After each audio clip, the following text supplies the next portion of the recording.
Moirang Lamkhai Moirang Lamkhai Youth Development Society Vice President Thongpujabani ngasi mabai club asina khaiba koi Scheduled Tribe Demand Committee na sajajari ba khongjang asida koi ide kai sigi club amoina amadi mapungi koi sijarabai na yo sigi somi sigi loina loina koi kojo jumat saru bijari khaiba thora masama makha taba koi Scheduled Tribe Demand Committee na tolokpa thabak thora kodi mata club asina amadi ide kai sigi iram da masigi sijaraba Pai pun mengai koi coba sajok bisa lagi loina na khaiba recommendation asima सरकार पाई भी bye कोई honourable chief minister ना नुसी दोना Susan सोदना recommendation थाबी दोना high bye कोई में आना संसन जरकली को खंजंग से माय पापो इमिना से हाई देना मखा तारकदा हाई बा शेड्यूल ट्राइब डिमांड कमिटी दी कोई भी सिनाव सिना तोरपा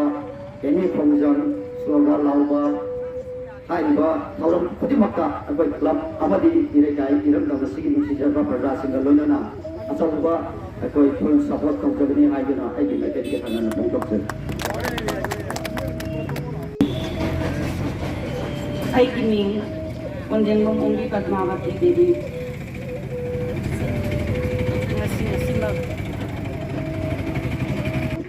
आइगी मिंग कोंजेंगम ओंगी पद्मावती देवी आई हुजी मोइरांग केंद्र अपुनबा मैरा पार्टी मालुकी प्रेसिडेंट होइना थौपुजरी ngasi ma Scheduled Tribe Demand Committee na sangsilhiba khongjang asida ikoina thawai sang yauna fully support tawjaba loina da ngasi iramna Manipur sida lusingba oina laibiriba iramna Manipur sigi mapi mapa oiribu mapunga ikena message madu tizari madudi athu matamda center recommendation si thabidana ekoibu Scheduled Tribe Demand Committee da athu matana salan bio haiduna mampe gi mai sinjaraga kaina media thungda lajari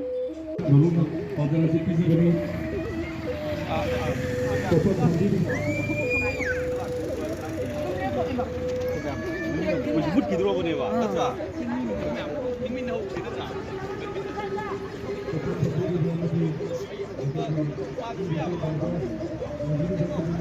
saya kong ini aku isposa ko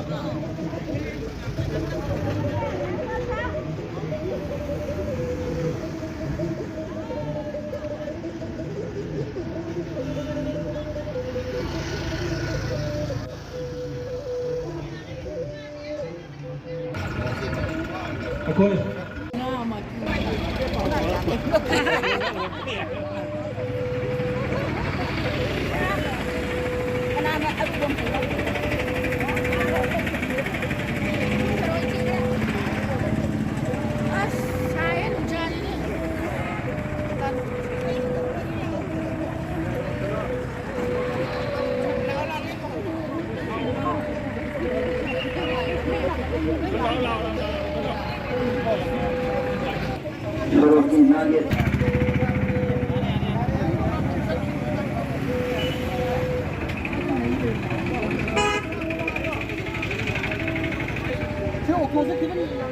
Bagi Sultanku Patinda Tuan Pendiriba Sinau Susi Betul Kudu Putri Hajri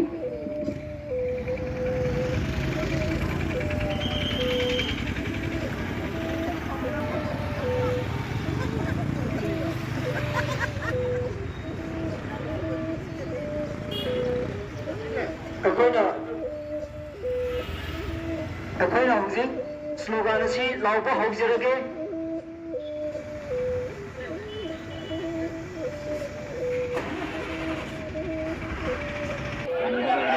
Meitei Meetei Meetei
Vứt cái đồ vào đây vào, tất cả.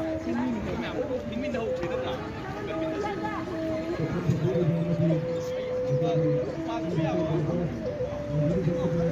Saya mau ini aku semua satu.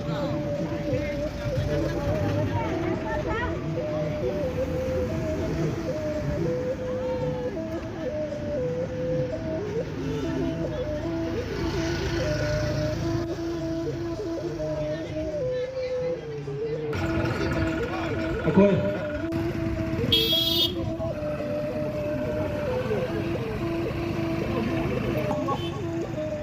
Atau tu kumbi ayam tu, atau tu ada kami kumbi ayam tu, kami tu, kami semua kami tu. So ada kami, ada kami. Lagi ni cerita tu kumbi ayam tu. Gaji tu ada kami tu. Sudah kami tu, ada kami tu. Ada kami tu, ada kami tu. Ada kumbi ayam tu kami tu. Kumbi ayam tu kami tu. Ada tu kumbi ayam tu kami tu. Kumbi ayam tu. Kita nak yang ni. Apa ini? Mana? Kita mau tu ini.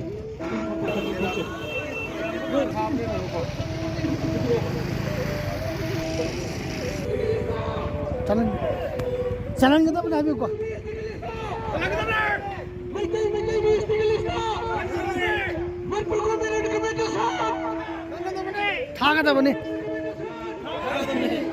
Berpuluh-puluh di kemeja sah.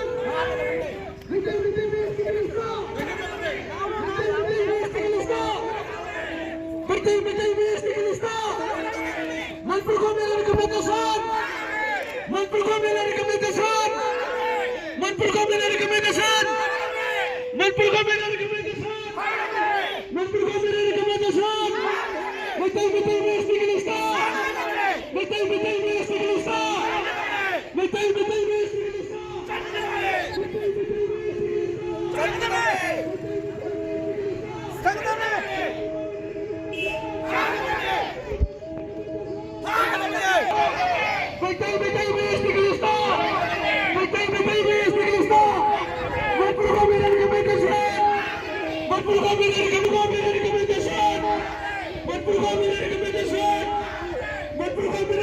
sah. Meitei Meetei. Meitei Meetei. Meitei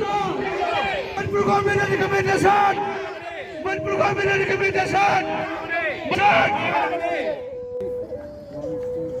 Aigi ming Kangem Bipin Singh, Manipur Scheduled Tribe Demand Committee Manipur na sangsil jarik riba demand khuding makta Kumbi da lai riba civil society organization amadi Maira Paibi club amadi khwai puna mangna ngasi sangsil riba demand khuding makta aikoina saruk yajagani amasung makha taba khongjang khuding makta aikoina sajo pigani loina na ngasi gi tinbiriba Kaiten pambiriba amadi bopam pambiriba amadi dukan pambiriba khuding maksu hariba thabak thoram khuding makta khongjang khuding makta aikoi demand si phangriba bhawda aikoina STDCM da aikoina soidana demand phangriba ba aikoi soidana yaujagani haiduna aikoi khuding mana ware sare